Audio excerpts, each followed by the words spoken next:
Hello, it's day 350, and I want to talk about diet regrets. Part of going on a health journey is learning how to deal with your past regrets. Most people are carrying some baggage when it comes to diets, and the one I want to talk about today is a very specific one from a time when I was theoretically the most successful I had ever been with diets. Back in 2014, I was dieting and restricting heavily. I was calorie counting every day except for Fridays.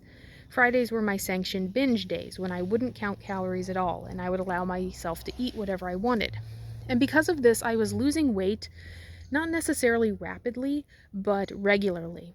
And it got to the point where it was noticeable. Other people were telling me, wow, you look great. You're losing so much weight. What's your secret?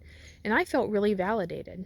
But unfortunately, even as I was starting to feel better about myself, my body was deteriorating. Physically, I felt worse than I ever had. I was working out, but I was only doing cardio and not very much strength training because I was a little bit naive and I didn't really know what strength training was going to do to my body. And because of that, a lot of the weight that I lost wasn't fat at all, it was muscle mass. And I got to a point eventually where I had lost enough muscle mass and I was restricting so heavily that I hit what I thought was a plateau.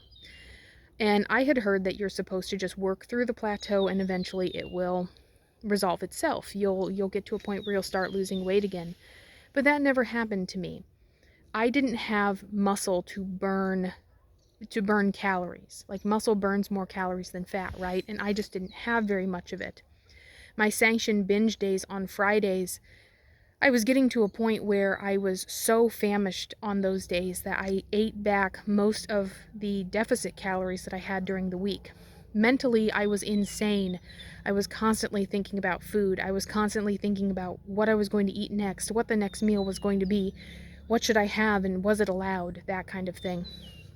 So, while while I was the skinniest I had ever been then, I was also incredibly unhappy. And today at the gym, I realized that even though I'm heavier now than I was back then, I'm also doing better now.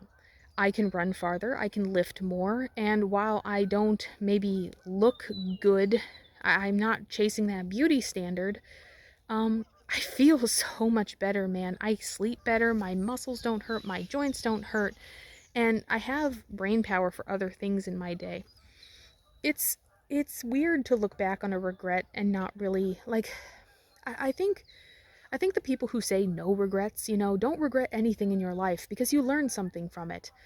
I think that they're being a little bit facetious because most people do have a lot of regrets. If you've ever cringed at something you did or said, that's a form of regret.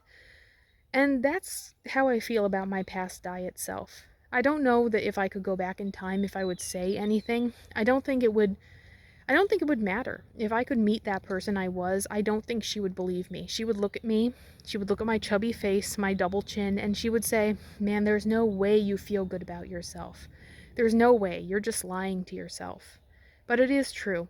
And that is part of the reason why I'm making these videos. I hope that maybe somebody will stumble across them someday and start their own health journey and start to understand that it really isn't about a number on the scale. And it's so easy to fall into the diet trap. But it takes a lot of strength to realize that that's not always the best outcome. Being skinny isn't always the best outcome. And I wish more people understood that.